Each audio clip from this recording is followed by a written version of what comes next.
저희가 저번에 성경 침례의 의미를 살펴봤습니다. 그런데 이제 올바른 부분을 살펴봤고요. 오늘은 우리나라 기독교계에서 잘못 통용되는 성령 침례가 무엇인지를 먼저 보고 그 다음 주제로 넘어가도록 하겠습니다.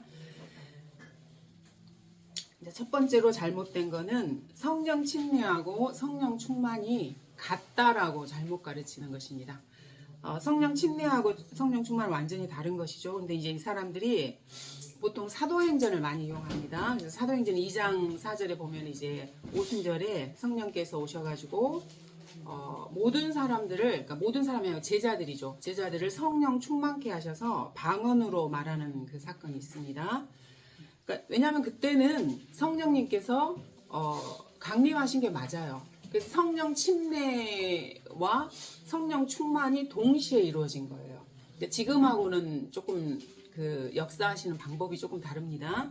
이제 그거를 보고 이 성령 침례하고 성령 충만이 같다라고 오해를 하는 거예요.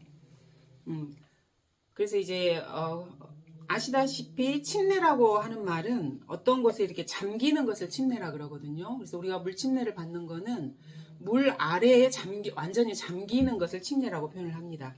자, 근데 이제 충만이라고 하는 것은 우리는 이제 성도니까 어떤 개체 속에, 그러니까 우리 성도 안에 뭔가가 이렇게 가득 찬 거를 충만이라고 하는 거거든요. 그래서 침례하고 충만은 그 단어 자체부터가 다르고, 그리고 교리적으로도 완전히 다른 것입니다. 그래서 요거는 틀린 거고요. 그 다음에 이제 두 번째로 성령 침례의 증거가 방언이다라고 잘못 이렇게 가르칩니다. 이것도 마찬가지로 사도행전 2장에서 2장이나 10장, 19절 이렇게 해서 말씀을 전파할 때 전파한 말씀을 듣고 방언을 하는 그 표적들이 나타나요. 그래서 그거를 보고 성령 침례를 받으면은 표적으로 방언을 한다라고 이 시대에도 그냥 잘못 이 사람들이 생각을 하는 것입니다. 근데 아까도 말씀드린 것처럼 2장 4절에서는 성령 침례하고 성령 충만이 동시에 같이 일어난 사건이었기 때문에 그게 그런 거고요. 그다음 사도행전 10장 같은 경우에는 코넬료가 구원받는 사건이 그때 일어난 거거든요. 그래서 베드로가 설교했을 때 성령님께서 개입을 하셔요. 베드로의 설교에. 왜냐하면 베드로도 하나님께서 이방인에게까지 성령을 주신다는 걸 모르고 있었어요, 그때. 그래서 사도행전 2장에서 그 유대인에게 전파했던 유대인의 메시아로서의 부활한 주 예수 그리스도를 다시 전파를 하려고 똑같이 이제 하려고 한 거예요. 그래서 그렇게 하면은 이제 유대인에게는 성령을 받는다고 이렇게 전파를 한 거잖아요. 근데 베드로 자신도 하나님께서 유대인을 이렇게 차치하고 그 다음 단계로 가고 계신다는 걸 전혀 알지를 못하고 있는 상황이었어요. 그래서 성령님께서 베드로의 설교에 개입을 하셨어요. 그래서 거기서 이렇게 딱 못하게 막으시고 그 설교를 듣고 예수님이 부활하신 걸 들었던 사람들에게 성령이 임하겠다고 하신 거예요. 그래서 방언을 성령이 임해도 우리가 눈에는 보이질 않잖아요. 그러니까 방언으로 그 표적을 보여주신 거예요. 그러니까 베드로도 깜짝 놀란 거죠. 아, 하나님께서 유대인에게만 성령을 부어주시는 게 아니고 이제는 이방인에게도 복음을 통해 성령을 부어주시는구나를 사도행전 10장에서 보여주기 위해서 그 표적의 한 일환으로 방언을 허락하신 거예요. 그래서 그 방언하는 것을 보고 베드로도 그 주위의 유대인들도 깨달은 거예요. 아, 주님께서 이방인에게도 우리에게 주셨던 동일한 성령님을 주시는구나라고 깨달은 것입니다. 그래서 이 시대하고는 거의 다른 거고요. 사도행전 10장에서도 표적의 일환으로서 방언을 주신 것입니다. 그래서 이거를 지금 이 교회 시대에 적용하는 것은 잘못된 것입니다. 그 다음에 이제 사도행전 19장 같은 경우에는 아폴로가 등장을 하는데 아폴로도 유대인이었어요. 근데 이제 읽어보시면 쭉 알겠지만은 아폴로는 요한의 침례까지만 알고 있는 사람이었어요. 그러니까 사실은 그 당시에 제자들을 만났을 때 아폴로는 구원을 받지 않은 상태예요. 그리고 잘 모르니까 요한의 제자였기 때문에 요한의 침례만을 전파하는 거예요. 근데 들어봤더니 어쨌든 유대인이고 구약에 정통한 사람이고 되게 똑똑하고 말도 잘하고 언변도 좋고 이런 사람이었어요. 그래서 제자들이 이 사람에게 예수 그리스도를 전파해서 그 사람이 그때 예수님을 알고 구원을 받은 거예요.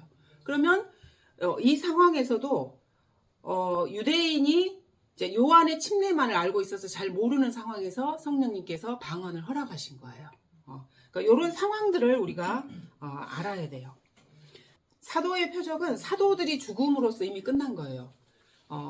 성경 교사나 지금 이 시대의 뭐 목사나 이런 거는 그 사람이 죽거나 이렇게 하면 다른 사람을 이렇게 해서 그 대를 잇게 하는 거거든요. 그리고 하나님 사역이 이어가야 되니까. 하지만 사도 시대에 사도들이 죽잖아요. 그러면 그 사람을 대체할 또 다른 사도를 뽑아서 그 자리를 메꾸지 않았어요. 그걸로 땡 끝입니다. 그래서 사도들이 다 죽은 다음에는 사도 시대가 이미 다 끝나버린 것입니다. 근데 이렇게 성경을 제대로 이렇게 나누어서 공부하지 못하기 때문에 우리나라 사람들이 기독교계에 있는 사람 너무나 오해를 많이 해요.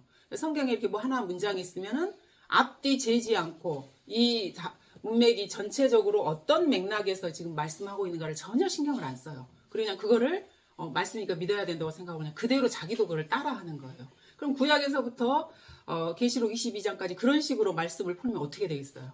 말이 안 되거든요. 구약에서 주님께서 유대인에게 제시하신 것이나 율법 하에 제시하신 것이나 아브라함에게 제시하신 것이나 요구하시는 바가 달라요. 완전히. 그러니까 성경을 이렇게 나누어서 한다는 개념이 없기 때문에 그러는 것입니다. 자, 그 다음에 이제 세 번째로 잘못된 것들은 성령 침례가 은혜의 부차적인 사역이라고 잘못 가르치는 것입니다. 그러니까 예를 들어서 우리가 다 구원을 한번 딱 받잖아요. 그러면 그때 성령 침례를 받는 것인데 이 사람들은 구원을 받아도 표면적으로는 뭐 이렇게 보이는 게 없잖아요. 성령님께서는 바람과 같은 분이기 때문에 거듭나고 우리가 예수님을 믿어도 겉으로 실제 보기에는 자연인하고 별반 차이가 없어요. 그러니까 이 사람이 구원을 받았는지 안 받았는지는 이야기를 해서 그 사람의 내면에 있는 것들을 자기가 어떻게 예수님을 영접했는지 요거를 꺼내기 전까지는 몰라요. 그러니까 그거를 잘못 알아서 한 번 구원을 받아도 다음에 부차적으로 성령 침례를 다시 받아야 된다고 이 사람들이 착각을 하는 거예요.